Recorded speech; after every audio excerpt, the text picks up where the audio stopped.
किसी ने बड़े कमाल की बात कही है कि पहाड़ पर चढ़ने वाला व्यक्ति झुककर चलता है और पहाड़ पर से उतरने वाला व्यक्ति अकड़ कर चलता है। कोई झुककर चले तो समझ जाओ कि ऊंचाई पर जा रहा है और अकड़ कर चले तो समझ जाओ कि नीचे जा रहा है। नमस्ते दोस्तों, मैं हूं आरजे कार्तिक। दो बौद्ध भिक्षुओं की कहानी है। मठ में रहते थे, एक बुजुर्ग थे, दूसरे जूनियर थे, अभी अभी भिक्षु बने थे, अभी अभी साधक बने थे, सन्यास के रास्ते पर चले थे। एक दिन उन्हें मठ छोड़ करके किसी दूसरे नगर में काम से जाना था। दिन में वो वहां से भोजन करके अपने गुरु से अनुमति लेकर के निकले। जंगल का रास्ता था, तय करते करते शाम होने को आई।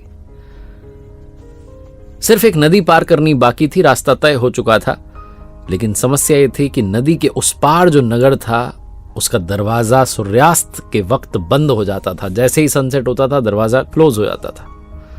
जैसे ही नदी के इस पार थे, ये जंगल का रास्ता पार करके पहुंचे तो इन्होंने मांझी को ढूंढा। फटाफट से एक नाविक को ढूंढा, नाव वाले से कहा, भाई साहब पार करा दीजिए, और कहा जल्दी पार कराइएगा।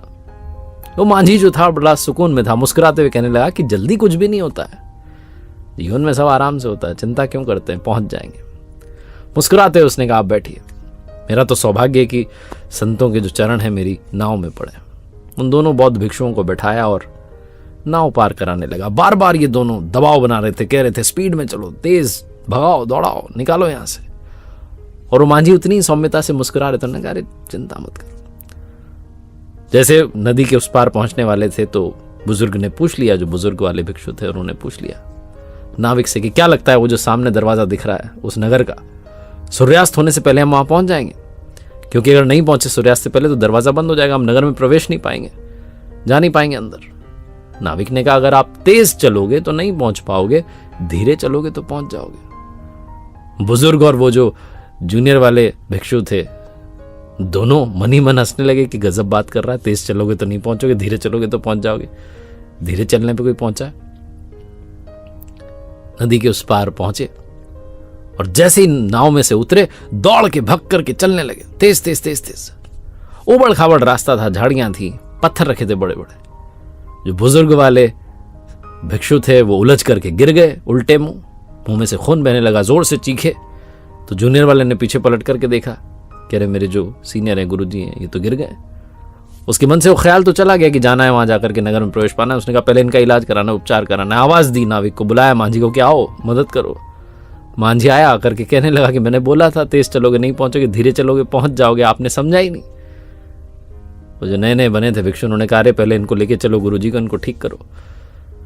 आपकी झोपड़ी कहाँ रहते हैं आप? मांझी अपनी झोपड़ी में ले गया, आदर सत्कार किया, भोजन कराया, उपचार करवाया। उसके बाद कहने लगा कि आप क्षमा करें, आप ज्ञानी बहुत हैं, लेकिन मैं भी आपको ज्ञान ही की बात समझा रहा था कि तेज चलोगे नहीं पहुंचोगे। रास्ता उबड़ खाबड़ था, पत्थर थे, झाड़ियां थी, आप तेज भागने लगे। मैंने कहा था ना आराम से जाओगे तो पहुंच जाओगे। आप पहुंच जाते, नगर में प्रवेश पा लेते, वहां विश्राम कर रहे होते बजाय कि मेरी झोपड़ी में।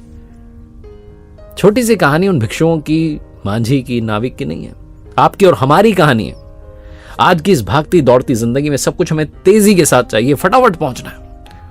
हम भूल जाते हैं कि संतुलन बना के रखेंगे और धीरे धीरे चलेंगे तो रास्ते का भी आनंद लेंगे और मंजिल तक भी पहुंच जाएंगे। लेकिन हम इतनी तेजी दिखाते हैं कि ना तो रास्ते का आनंद ले पाते हैं और ना मंजिल तक पहुंच पाते हैं। इसलिए हड़बड़ाहट जो है उससे अपना पीछा छुड़ाइए और संतुलन के साथ बैलेंस बनाते हुए, हर पल को एंजॉय करते हुए जीवन को जीना शुरू कीजिए। एक बार फिर से वही बात जो अक्सर आपसे कहता हूं, ऊपर वाले के आशीर्वाद, अपनी मेहनत और अपनों के प्यार के साथ कर दिखाओ कुछ ऐसा कि दुनिया करना चाहे आपके जैसा।